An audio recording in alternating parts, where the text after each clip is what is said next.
Evening, everyone. Are you feeling burnt out and like you need a vacation, but you're not sure if it's safe to travel? Well, then you are in the right place. I'm Dr. Sarah Alemi of Eastern Roots Wellness, and joining me tonight is Mike Ball of Travel Pro Consulting. Mike, if you'd like to introduce yourself.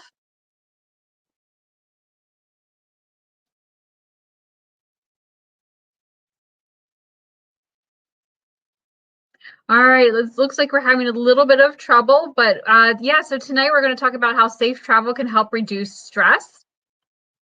Again, right now, I don't know about you, but for me, the weather got a little sunnier today, so it's kind of like the first day of summer. It looks like we're going to want to start traveling. There you are. Sorry for the hiccup, Sorry, guys. that's funny. And my Wi-Fi went out right again. But again, thank you, Sarah, for having me here this evening. And just to introduce myself, I'm Michael Ball, and my wife and I have been traveling all over the world for most of our lives. And almost 2 years ago, we decided to help other people make their travel dreams a reality. And we started our company, Travel Pro Consulting. We are a full service travel agency specializing in all types of leisure travel all over the world, from solo trips to groups of any size. We're located here in Northern Virginia, but we are happy to help anyone anywhere in the country make their travel dreams a reality. So thank you again for having me here tonight. Absolutely. So kind of like I said, guys, tonight the two of us are going to put our combined knowledge together to let you know how you can travel to utilize its stress management properties, but also how you can travel safely and stay healthy. So with that, let's go ahead and start our presentation for the evening, how safe travel can help reduce stress. All right. So first, I want to say, why is it important to manage stress? Well, as you may know, the past year and a half has been a little overwhelming, a little anxiety-inducing, a little stressful. I think a lot of you would agree. Unfortunately, chronic stress can lead to a lot of adverse health effects. So in the short term, a lot of you might be noticing that if you have a lot of stress, you might be a little bit more irritable or emotional. You might be noticing a lot of headaches, neck pain, a lot of muscular tension. Some people will even start to have abdominal issues, IBS, that sort of thing. Insomnia, some people have trouble sleeping. And it also kind of creates a lack of focus and productivity, which is not good since the majority of us are working from home these days, right? We really need that focus and that productivity, especially if we've got kids kind of running around the place. But then long-term stress can cause chronic inflammation. It can cause unfortunate diseases like cardiovascular disease, stroke, heart disease. It can impair our immune function. It can even cause cancer. Stress has even been linked to cancer, which is pretty scary. Luckily, there are a lot of different ways that we can manage stress, but tonight we're going to focus on how traveling or taking a vacation can manage stress. So to break it down, I guess I'm going to start off with saying that stress can be managed through travel because it moves us from the fight or flight system, known as the sympathetic nervous system, to the rest and digest, the parasympathetic nervous system. Basically, when we take a vacation, our body is no longer in that stress mode, right? Our brain kind of switches systems, and this stops the harmful substances like cortisol from being produced, and it helps the production of helpful substances like dopamine, GABA, serotonin. And those are all mood boosters, right? Feel good hormones, and it also releases endorphins, which help with pain.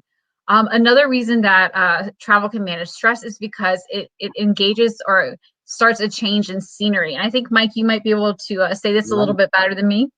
Exactly. And we could say the easy way to say this is that, travel takes you away from the source of stress, whether that's your job or what's going on at home. It takes you away from the stressors of daily life and helps you focus on what's going on right now. So that time away from that stress, that normal stress of daily living, whether it's your job, whether it's what's going on at home, it allows you to better concentrate and focus on improving your personal health and well-being, both mentally and physically. And it's, that break from the day-to-day grind, it could be 3 days, it could be 3 weeks. The length of time is not as important here as it is the intention to focus on your own wellness. Absolutely. So I think kind of close to that, your mindset's really everything, right? It's just so amazing how your attitude changes, your emotions changes. There's a physical, mental, and emotional change or shift that happens when you are able to take a break, when there's a change in scenery. And I think we'll go into it later. It really, like you said, it doesn't matter how long of the break is. It doesn't matter how far we go, but just get out, just take a vacation, take a break. Some other ways that travel can manage stress, the fresh air and sunshine. And this is something that we're going to be harping on a lot just because outdoor activities are probably one of the safest and healthiest things that we can do. So fresh air, it increases oxygen in our blood, and in turn, this gives us more energy, something that a lot of us are feeling pretty depleted of right now. And then sunshine in itself is a mood elevator, just right, because we call vitamin D, which sunshine helps our body produce. It's a mood vitamin, but it can also help people ward off depression too. And finally, play and relaxation. They're perfect ways to decrease that physical tension. Remember those headaches, that neck pain, that back pain that I was talking about earlier? When you take a break, when you get out of your house, you get away from your job, it's amazing how much better your body feels. All right, so we know that travel can reduce stress, but planning a trip is already stressful enough, and now we're trying to get you guys to plan a trip during a pandemic, right? That seems kind of crazy, but do not fret, guys, because there are ways to mitigate the stress. First of all, there's ways to mitigate stress during the planning of the trip, right? So we can start with working with a travel advisor, which Michael's going to go on to. We can prep, right? You get to control what you're doing. And then we can also work on boosting your immune system. And then there's ways you can mitigate stress while you're traveling, right? Which I think everyone's really interested in. Like, what are some safe things you can do to keep yourself safe and healthy during and after the trip? And so with that, I want to start with how we can use a travel advisor, which Michael is, and how that can help us reduce stress pre-vacation and then during. Exactly. Thank you, Sarah. And I've had this question. People still ask me this question from time to time, like travel advisor or travel agent. You're still around? People still use a travel agent? And I'm like, now more than ever. Now is almost more important than ever, just because even before the pandemic hit, we've gotten to the point, I think, where there is so much information out there and available online. So if you and your family wanted to book that villa in Tuscany, suddenly there's 10,000 web pages of information on villas in Tuscany, and you have no idea whether any of these are legitimate and whether the reviews are paid reviews or if they're honest reviews. So we had almost that pendulum of information online. We went from the point in the 80s where you had to go through a travel agent till the 90s and 2000s where it was, hey, I can just go on Expedia.com or Booking.com, or I can book my own everything myself online. To now, to the point where there's so much information, people were getting information overload, and it was causing stress. The actual planning of that trip itself was stressful for a lot of people, and there are some people who really enjoy that. They love that, getting in there and really digging in and planning that trip. But for some people, it is stressful. And one of the things that we can offer is this expertise and this destination knowledge.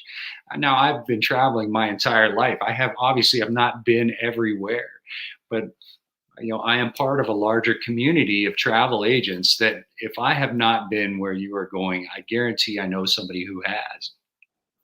And so, we offer not only this travel expertise on how to get from point A to point B safely and easily and without stress, but also this knowledge of where to go once you're there, and having that convenience of having the entire trip put together. Somebody who's knowledgeable about the process of travel, everything you need to get where you need to go, and the destination where you're going, what to do there. It's just a convenience for you, and people find that takes a lot of the stress off of planning a trip. And again, that could be for one person, just a solo traveler going somewhere, up to groups of any size. And especially one area where we see a lot of stress is once you start adding that family on, or those friends, or that other couple, or those other people, suddenly it gets to be a lot more stressful. And that's certainly something that we can do for you. And the cost savings, one of the things that a lot of people don't realize is that, we don't charge a fee. In general, there's almost never a fee. That commission is built into a lot of travel, whether you use a travel agent or not. So we're here to save you money, not cost you extra money, and find you the best value for your travel dollar. But during vacation as well, and I'll use the example of a few months ago, we had a big ice storm here in DC, and I had some travelers down in Florida at a resort there. They did not have to do a thing. They texted me from the pool. poolside at the resort. I said, go ahead and order another drink and I'll take care of it. They were actually stuck there for another 2 days. They did not pay a dime. And their room was taken care of and their flights home were changed. I took care of everything for them. So just having one person, one single point of contact that you can call anytime before or during your vacation is a huge stress relief for a lot of people. And special arrangements are great too. Another thing that you may not know about that candlelit dinner for two that hotel can set up for you, and those are some other things that a travel advisor can help you with. You may not know about some of the special tours or behind the scenes trips and tours that you can take while you're actually out there at that destination, and we can help you with that as well. So yeah, so guys, using a travel advisor like Mike, I've actually used Mike for a trip coming up this week. He helped me and my husband find some place in Savannah that we thought would be good to go, and he also helped my parents and I find a house this summer. It really just took a lot of the stress off. But not only are travel advisors great for helping you book a trip and being there should something go wrong, but a lot of travel advisors, particularly right now, are going to be really knowledgeable on other ways that you can stay safe, particularly because there's a pandemic. So again, some other considerations. So Mike, if you want to take this one as well. Exactly. One of the other things that is, again, like I said, prior to the pandemic, it was almost information overload. One of the other things that people are starting to realize over the past year or more of the value of having an expert on your side when you want to travel is the fact that you have seen over the past year that things can go wrong. There can be emergencies, there can be changes, or quite frequently are changes and cancellations. And travel restrictions are changing, I would say almost daily, if not at least weekly. Around the world, especially when you're going overseas. We have a lot of people that are interested in going to all-inclusive resorts in the islands, for example, now, because they feel like all-inclusive is a very safe place to travel. Once you get there, the staff is all masked. You're kind of in a bubble. Everything you need is right there on that resort. But each island has its own travel restrictions. Jamaica is different than the Turks and Caicos. Mexico is different than Costa Rica. For example, some may be open, some are not. Some are requiring testing within 72 hours, some are 5 days. And those restrictions can sometimes change overnight. We had guests going to Jamaica, and the testing requirements changed literally overnight, and we had to scramble to make sure that they had the test done in time to do the travel authorization to go to Jamaica. So those are changing all the time, and that is certainly another value of working with an expert, working with the travel advisor, and that's what we can do for you because we are watching this all the time. Right. But again, I would highly recommend, and you mentioned this before, I think we're going to talk about it a little more as we go on, but outdoor activities in open spaces are always going to be better. So whether that's the beach, whether that's hiking in the mountains, whether that's kayaking or canoeing or paddleboarding, outdoor in the open air away from large groups of people is always going to be best. And we can help you find those types of activities, regardless of where you're going, whether you're going up to the mountains or whether you're going out to the beach. So yeah, so those are some of the considerations you can have when you're planning the trip and prepping for the trip. But something else, guys, that I think maybe we don't think about as much are some of the other things that we can actually control and do pre-trip, and that's boosting our immune system, right? Helping to keep ourselves healthy so with that we're less likely to pick up something nasty when we're traveling, right? Not only to keep ourselves healthy, but to keep our family and friends healthy, right, during our vacation, right? So we get to stay happy as well, but then also when we come home. And one of the best ways to stay healthy as well is to boost your immune system. And so I'm going to talk about a couple of different ways that are proven to help bolster the immune system. Number one is acupuncture. Yes, I'm a little biased as I am an acupuncturist, but acupuncture is one of the best things that you can do to increase your body's defenses. And how does it do this? It does it in two ways. Number one, it helps to reduce stress, just like we talked about the how vacations or taking a break can reduce stress because they switch our brain from the sympathetic to the parasympathetic nervous system. Acupuncture does the same thing. When we take this teeny tiny little needle and we put it in a particular point called an acupoint, it sends signals to the central nervous system and it turns on that rest and digest system. So it automatically starts to reduce stress in our body, right? It turns on the autonomic nervous system, our breathing, our heartbeat, our digestion, right? And all those feel-good hormones, pain relievers, those are all starting to be produced and released into the body. So one, it starts to reduce stress, which a lot of us may know, but for those of us who don't know, stress can actually, it can be a burden on the immune system. Stress can actually make our immune system really weak. So we can help our immune system indirectly by helping stress. Number two, acupuncture has a direct effect on the immune system. This is because it directly stimulates the immune system.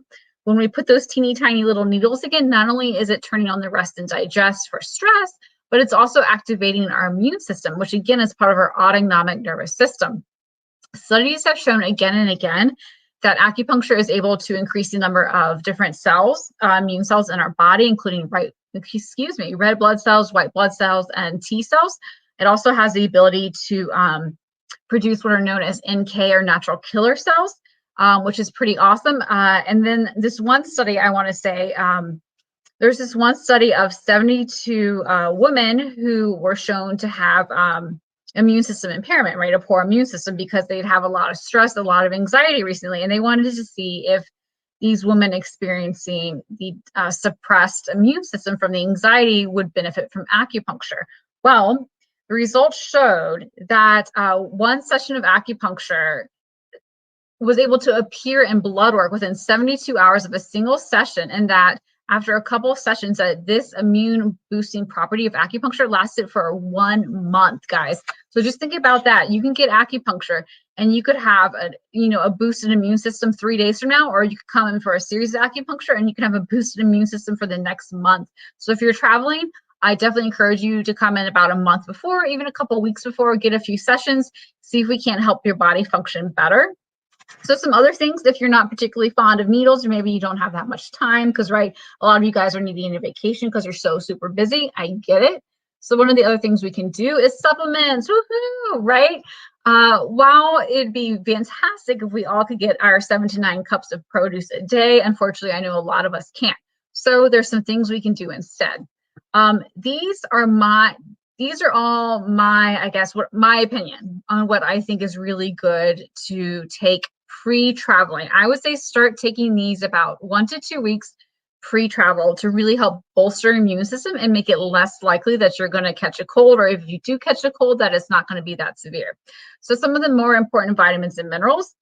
Number one, vitamin C. People think it's the cure to the common cold. It's unfortunately not, but it does bolster our immune system. Again, so it's an antioxidant, meaning it neutralizes free radicals, and it's able to basically help get rid of inflammation, debris, that sort of thing that's in our body. Again, it can basically, vitamin C does a lot. It can help. It basically any stressor, whether it's environmental, whether it's physical, mental, it helps to undo the damage, and that's how it helps the immune system.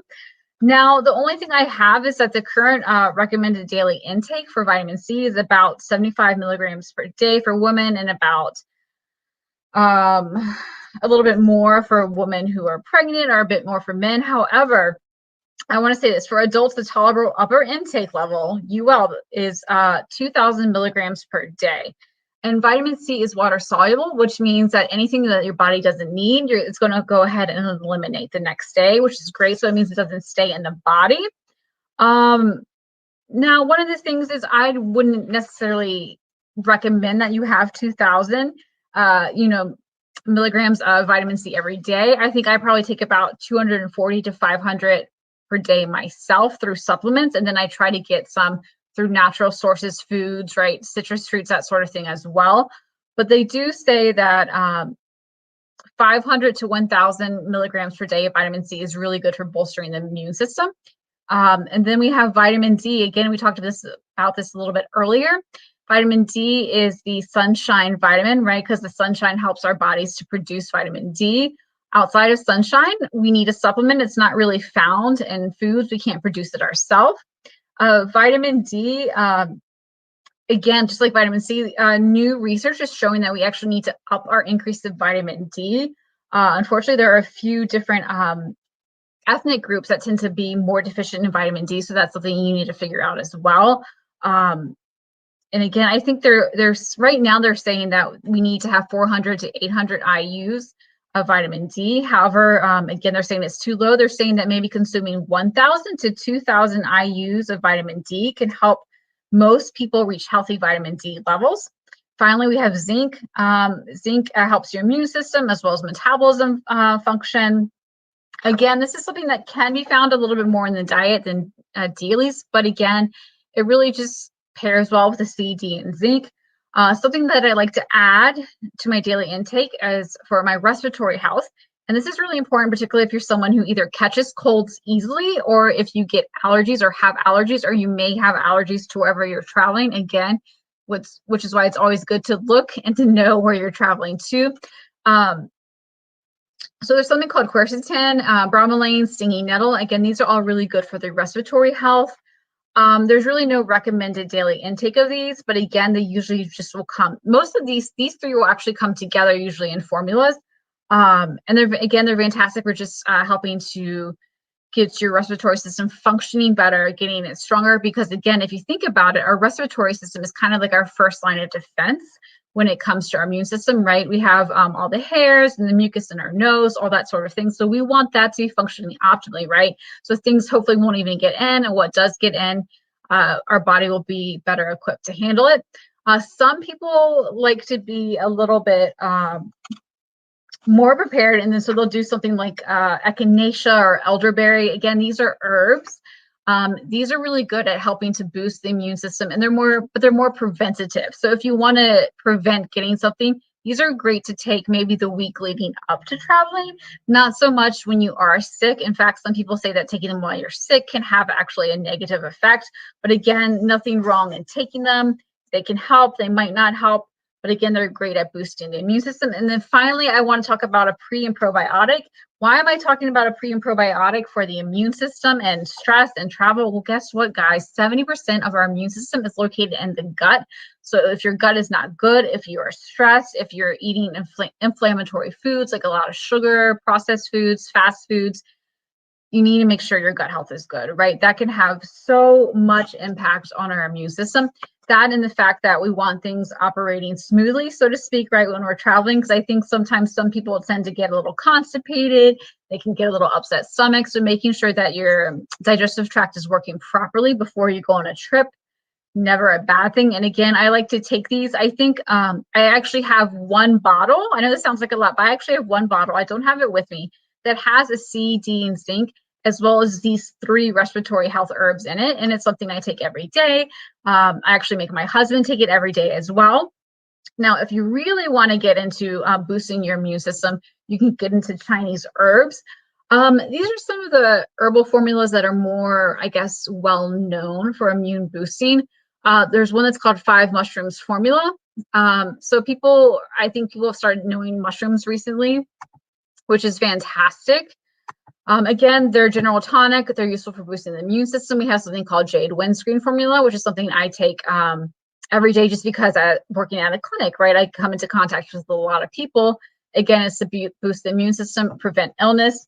The next one, same thing. And then finally, we have jade windscreen and xanthium formula. If you're someone who wants to boost the immune system and help your allergies, this is a great one to take leading up to and even kind of as you're traveling. Again, this is really just for people who really want to go to the extreme and do every single thing they can to stay healthy. So again, a strong immune system is your best bet. So aside from acupuncture and supplements, and I know these things might be hard because again, the reason you're taking a trip is because you're stressed, but if you can, and the week or two leading up to your traveling, particularly if you're traveling, by plane or something, right? Try to get as much quality sleep as you can. Set your alarm to make yourself go to bed, right? Try to get in a little bit of exercise. You basically want to get your lymphatic system moving. That's what helps to get rid of debris. It's what helps to get rid of germs, anything that might actually get into our system. And then you also want to watch what you eat. Like I said earlier, Some foods out there are inflammation causing, and inflammation creates a poor immune system, but it also makes us more susceptible to getting sick, and particularly to getting sick and having a lot of severe symptoms. So anything you can do to manage your stress and support your immune system pre-travel, pre-flight, pre-car ride is amazing. Of course, there's some other things you can do as well. And this is going to be that you can change actually what you do on the road. Basically, what I would say, again, here's some more formulas. I'm not going to bore you all with the different formulas tonight, but you can basically take different formulas on the road. So let's say you get a stomach bug, right? There's some great formulas to help you clear that naturally and safely. Let's say you feel like you're getting a common cold. There's some formulas like these last two here. The very first sign of a cold, kind of like, I think it's like Theraflu or something, Mike. You can take this, knocks it right out of the park. Of course, what I do, and I plan on doing when I take a trip next week that Mike actually helps me book, this kind of like an all-in-one formula for everyday support. What this means is, like I was pointing to earlier, it has my vitamin C, it has my D, my zinc, but it also has the herbs. It has Western herbs. It also has Chinese herbs. So it helps boost my immune system, but it also has some herbs in it that kind of help my body get rid of stuff should something kind of actually get into my system. And I think, again, if you're someone who wants to travel lightly, or you don't want to be popping pills all over the place, kind of get yourself an all-in-one formula. I think it's called like Nature's Source, the wellness formula. Again, it has all of the vitamins and minerals you need. I would encourage you to get something like that. So again, when it comes down to it, get your C, your D, your zinc. I would also highly encourage you to take a magnesium and a B complex with you. So if you're only going to take 5 things, those would be it: a C, a D, a zinc, B complex, and a magnesium. And it's just because they're not only good for the immune system, but they're good for so many other things as well. And then when we actually get to the traveling part, there's some things you can do for that. Mike, take it away, please. I can, yes. And one of the things that we use a lot when we're traveling is a supplement called Airborne, and it has a lot of those in it. It has vitamin C and D and zinc. Did you know, if we were to go back to one slide, there was a formula called Yin Chow Jado, cold sign off, and Airborne was actually, what's the word? It was formulated based on that Chinese formula. Wow, I did not know that. That's very interesting, but it's something that you can take preventatively and before you get on the plane. And I think for a lot of people, or a lot of travel, that just that short time that you are on a plane, either before or after, either going or coming home, can be the time when you are at some of the highest risk, because you are exposed to a lot of other people in the airport. Absolutely. And in that airplane. So, some of the guidelines on staying healthy while you're traveling, again, CDC guidelines. CDC is going to be a great point of reference. And I have the website pulled up here. I just wanted to recommend the cdc.gov website has a section called Travelers Health. You can click on Travelers Health. There's over 244 different destinations on there, and you can click on the destination, the area where you are going, and it will give you everything from finding a clinic in that area to travel notices that are specific to that area, travel advice and resources, a disease directory of common diseases that you might not run into here, but maybe are prevalent in more tropical areas or wherever that is. Vaccines and medications that are recommended to go there. Even a healthy packing list. The CDC has a packing list of what they suggest that you pack to go. A lot of these are common across the board, but they do have it for each one of these 244 destinations, and any health notices that are specifically related to traveling to that area. So the CDC is a great resource, and I would highly recommend that everyone. And if you don't know, again, that's another thing that we are here for, that I'm here for, is to help you find that information about wherever it is you're going, whether that's Tahiti, whether that's Montenegro, whether that's Costa Rica. I'm here to help you find that information on where you're going and what you need to do, what you need to have to get there, and how safe it is there for your health, and safely traveling to and from there. Vaccines are critical right now. There's a lot of places that are reopening up. The European Union just announced yesterday, I believe, that they will be opening for tourism this summer for American tourists who are vaccinated. So, regardless of what your opinions are on the vaccine, if you want to travel, then vaccine is going to be a requirement for a lot of places. A lot of cruise lines now, particularly the cruise lines that focus on an older crowd, not so much the Carnivals and the Royal Caribbeans that have a lot of families and a lot of younger kids, because the vaccine's not it's not approved yet for 16 and under. So they are not requiring vaccines, but some of the cruise lines that focus on an older demographic are requiring you be vaccinated before you travel there. So, and that varies again, as we talked about before. Some of these requirements vary from place to place, and they can change often. So, please, if you're wanting to go somewhere, talk to us about where you're going, and we'll find out what the recommendations are. I have some clients traveling to Tahiti and Bora Bora in May. And Bora Bora is opening up for American travelers. But again, it's only opening up for travelers that have been vaccinated. And they are still requiring that people be tested, COVID tested 72 hours before they travel. And the United States is still requiring that people get a COVID test 72 hours before they come back into the United States. So even with those vaccination requirements, sometimes it's testing requirements is still in place, and it can be a little complicated, but that's what we're here for. We're here to help you with that. Wearing a mask, of course, anytime you are around people at all, unless you're outdoors in the great wide open out on a beach or out hiking, I would wear a mask anytime you're around people. Definitely when you are indoors in an enclosed space around people, a mask is critical to help stop the spread of diseases. We do recommend, in fact, that you double mask while you're on an aircraft. Now, most commercial aircraft have filtration systems that can filter out pathogens that are even smaller than the COVID virus. One of the things that people don't know is those filtration systems actually run off the engines. So one of the things we've told people, if you're wanting to take your mask down and take that drink of water, wait until the engines are running. When those engines are running, they're actually changing out the air in that cabin every few seconds. They're filtering that air in that cabin every few seconds. So it's actually a safe place to be, but we still recommend double masking and don't remove that mask even to eat a snack or a drink unless those engines are running. Early on in the pandemic, they did notice there was some transmission of disease from people that had flown, and they tracked it to the lavatories. And they think a lot of people are taking off that mask. Once you get in, you're like, oh, I can relax. I can take my mask off.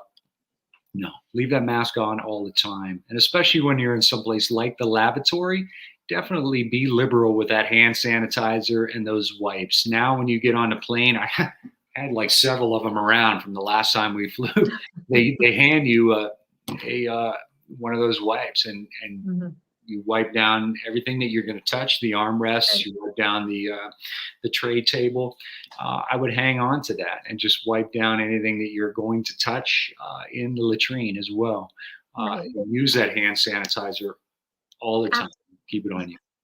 Yeah, absolutely. And I think that's a good point, Mike, too, is because even though now we've decided that like the coronavirus, right, is transmitted through the air, and not as likely to be transmitted through touching things. You never know when you're gonna, touch food, or you never know when you're gonna touch something that's gonna touch your face or your lips or your nose or your ears, right? So again, that's why we're saying to, wash your hands, use wipes, because even though you might not get it if you touch something that's got it on it, you never know if you're then going to put it on something that can make contact with your body and be ingested or breathed in, that sort of thing. So those are definitely some good points. Of course, we've got some other points as well to stay healthy during traveling. Do you want to keep on, Mike? Well, I can definitely keep on. And, again, disinfection harkens back to using those hand sanitizers and using those wipes to wipe down anything that you're going to touch.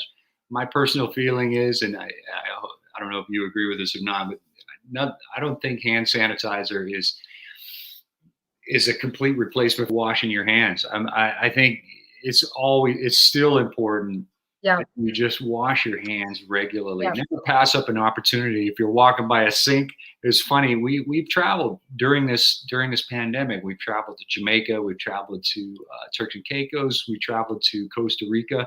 Costa Rica is actually doing a great job of keeping their numbers low during this pandemic. And one of the reasons is there are hand washing stations literally everywhere. I was surprised. Just on the side of the road, there's a little like a vanity with a Mhm. sink and soap just right on the side of the road by a bus stop. They have hand washing stations everywhere before you go into any hotel. Fantastic. Before you go Yeah. into any, so washing your hands is Yes. better. If all you have is hand sanitizer, then use the hand sanitizer. But never pass up a sink. Never No. pass up an opportunity to wash your hands when you can, and use those wipes. We have the little packs that we take with us when we're in a hotel room, when we're anywhere. We wipe down anything that we are going to be touching. And again, hotel cleaning services, one of the ways that you can cut down on the transmission, people don't think of this a lot, I think, is just decline those room cleaning services. That's less people that are coming into your room. Now, the beauty of staying at a hotel or a resort versus an Airbnb is that they have a staff, they have a full-time staff there that is responsible for cleaning the room. So Mhm. when you came into that room, you know that they have a staff there, and they have a process in place, and they have policies in place where this is what you can expect when you enter that room. And the staff at most hotels and resorts are all masked up and they're gloved up. But why have extra people in your space, in your safe space, if you don't have to? And your room is kind of your safe space, and keep it there's no reason that you can't just keep that to yourself. So you can ask people for extra towels, put your towels Mhm. outside the Yeah, door, absolutely. Mhm. ask for those extra towels, ask for extra linens if you need them. But as much as possible, just keep your room as your own space while you're there, and nobody else needs to come in and out of it. Again, and we mentioned this a Yeah. little earlier, but the more you can get out, the better. Whether that's on the beach, whether that's hiking, whether that's river rafting, but being in enclosed spaces with large groups of people, that's you want to avoid that as much as possible. So when we're eating, when we're going out to resorts or restaurants, you try to eat outside. Why not? You're down at the beach. You're in beautiful weather. Eat outside. It's gorgeous. Try to get out of those enclosed spaces where other people are. So in being inside with large groups of other people is going to be uh, where you are at most risk. Right. So finally, we want people to start feeling safe traveling again, but we want people to travel to. I want you to travel to your level of comfort, and I want you to feel safe while you're traveling. So the bottom line is you get to control that. You control where you go. You control who you're around, and be in control. My recommendation would be actively be in control of where you are and who you're around, and you can control how safe you feel. You should not be in a situation where you feel unsafe while you're traveling. Absolutely. I completely agree with that. And again, but that also goes back to the point that you're the one who's in control of where you're going to go, what you're going to do. So, what are you comfortable doing? Where are you comfortable going? Right.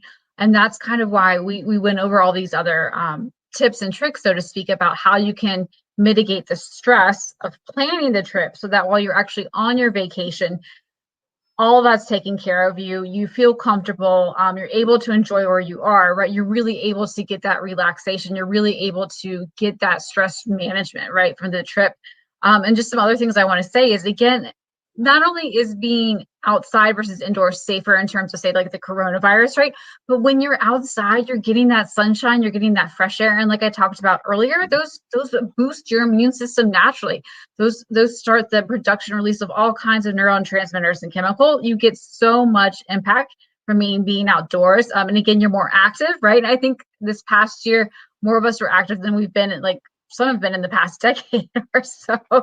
Right. So there's benefits of going to places that have a lot of outdoor options, and not only because it might be the safer thing to do, but also because it's going to get you moving or engaged the way you might not have been or might not have done otherwise.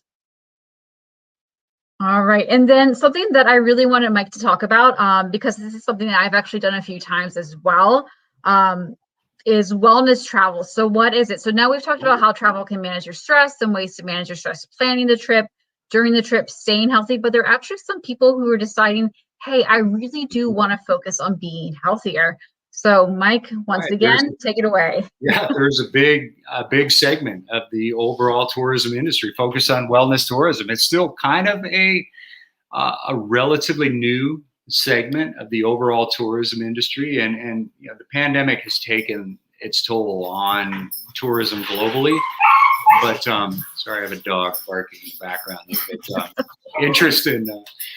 interest in proactive self-care continues to increase. And I do believe that as the travel industry as a whole recovers, that personal health will continue to be a top priority for a lot of people. And this wellness sector, you know, it may recover faster than other areas of the tourism industry. Now, you might hear some people talk about tourism versus wellness travel. I'm going to use those kind of interchangeably when I talk. They're, you know, essentially the same term. They are different from medical tourism. However, that is one thing I do want to point out. Medical tourism is where people are going places to get something a little more invasive or a specific type of procedure or a medication that they can't get at home. That's medical tourism, and that's something that's a little bit different. But there are, you know, there's a few different terms that you'll hear. A wellness retreat. Wellness retreat is an intentional multi-day program with a set schedule hosted by facilitators. So this program, it's a program that could include learning workshops, lifestyle workshops such as meditation, healthy eating, diet and fitness, yoga, nature walks, hiking. A wellness resort, on the other hand, is, you know, sometimes you'll hear these referred to as a wellness clinic or a wellness sanctuary. That's a facility that's specifically designed to provide programs and experiences for wellness travelers. And this usually includes, you know, the main elements here are usually going to be wellness activities, healthy dining options, and wellness related facilities. Right. So, and the focus, you know, generally speaking, wellness travel. You said when you say wellness travel, everybody thinks, oh, it's just the spa experience. It's going to get a spa treatment, a massage, a pedicure, and it used to be associated strictly with that, but not so much anymore. The main pillars of wellness travel these days are healthy food options, fitness activities, and nature. And there's a few different types. There's a couple different types of wellness travel that we focus on. We have specific travelers, these wellness-minded travelers that are actively seeking out destinations or accommodations or experiences that allow them to maintain their routine of fitness and healthy eating or other active pursuits like a yoga retreat. And then on the other hand, there are people who just want to use travel as a break from the regular routine of their daily life for the betterment of their health and well-being, mentally and physically. Absolutely. And again, our goal is to help you realize that there are safe ways to travel. We do want you to take a vacation. We do want you to get the benefits of managing your stress through travel. But a fun fact real quick, Mike, and I don't even think you know this, prior to becoming an acupuncturist, I used to be in politics. And so a while ago, I don't want to date myself, I actually needed to get out of town, so to speak, right? So I went to a place called Canyon Ranch over in Arizona. And so basically it's a wellness resort, all inclusive. And I did the wellness package. So yes, there were some spa treatments that were offered, but I was really taking a good hard look at myself, like physically, mentally, emotionally. And again, I knew when I was there, I was eating healthy, right? I was reducing my inflammation, which helps your health, boosts your immune. I was doing fitness activities to get out of my head, as well as help with my health. And a lot of them too will often have different kinds of doctors. You'll have like the primary, like the Western medicine doctor, but you'll also have like therapists, naturopath, integrative. Exactly. There's so many different programs that I could have chosen from. And I got to experience so many different kinds of healing modalities. That's kind of, and actually, to be quite honest, that's where I first had acupuncture. That's where I got my first exposure to it. And so there are ways that you can, yes, be pampered, yes, relax, but yeah, maybe focus a little bit more on health. And a lot of And people so, want a combination of both. They want to be pampered, but they want to go out and be active. And like you mentioned earlier, something, if you're looking to get away from that stress and forget about what's going on at home, staying active and working out, whether that's doing yoga, whether that's paddle boarding, there's no better way to get out of your own head and live in the moment and focus on that moment. yes, again, going back to the mindset, right? Being away from your stressors, the environment. But of course, again, we realize not everyone wants to do wellness travel and not everyone wants to travel that far, which Right. is why I've asked Mike to put down a list of local places to visit this summer if you guys might be interested. And this is incredibly abbreviated list. Dr. Sarah and I had talked about a lot of different places to travel. And obviously, as I mentioned before, Tahiti is opening up. Europe is opening up. A lot of places around the world that are very popular destinations. The Caribbean has been open off and on. Mexico and Costa Rica have been open off and on. So there are a lot of places all over the world, but some people are not comfortable getting on a plane. They're not comfortable, especially getting on a plane with multiple stops or that is going to be more than a few hours long. So one of the things I wanted to focus on here was just to talk about a few of the places that we have right on us. We're just spoiled choice here in this Northern Virginia area where we live. There's so much to do that's outdoors and active. That's very close to home. We have, Shenandoah Park is miles driving, even if you just want to get in your car and drive. It's beautiful, but miles and miles of hiking paths out there that are phenomenal. Yeah. New River Gorge is one of our newest national parks, and it's just a couple hours away, right up there in West Virginia. Again, hiking, absolutely beautiful, spectacular scenery, whitewater rafting, a lot to do to get out and away from the crowds, as well as Chincoteague and Assateague Islands, out off of the coast, watching wildlife, miles of beaches where you can get away from the crowds and relax. For history, and I will admit I am a history nerd, so I nerd out on a lot of the amount of history that is available to us in this area. And Williamsburg and Jamestown, those are outdoor. Much of that is outdoors, so you do not have to be in a closed space around a lot of people. And the battlefields that are close to here, all within a couple hours, Gettysburg, Antietam, and Manassas, are all outdoors and all away from people. If you're interested in history, we have a ton that is available here. We have, if you're interested in wine and getting out and seeing some of the wineries, we have 40 wineries I counted the other day in Loudoun County alone. That's just Loudoun County. That doesn't even include, south, Right. or west. And there's beautiful. That's where we take people when they come to visit us on the weekend. We take them out to the winery, and a lot of them they are set up already for social distancing. They have their tables out set up, and they're 8-10 feet apart, the tables. So you can take a small group of family, a few people out there, be socially distant, enjoy this beautiful weather that we're having, have some terrific Virginia wine and some snacks, and see the beautiful sun, sit out in the beautiful sunshine and enjoy northern. Right. And beaches, of course, we have no shortage of beaches out here. Rehoboth Beach is a favorite. Eastern Shore, Virginia Beach, of course. And if you want to drive even a little further down into North and South Carolina to the Outer Banks, Myrtle Beach. I like Myrtle Beach because when we go to Myrtle Beach, we stay away from that center area where there's so many crowds, and so you get out away from there and you find the places on the beach that are less crowded. And go early in the morning or later in the evening is my favorite time to be on the beach with the family when there's not that many people there, and we have so much available to us just within a couple hours.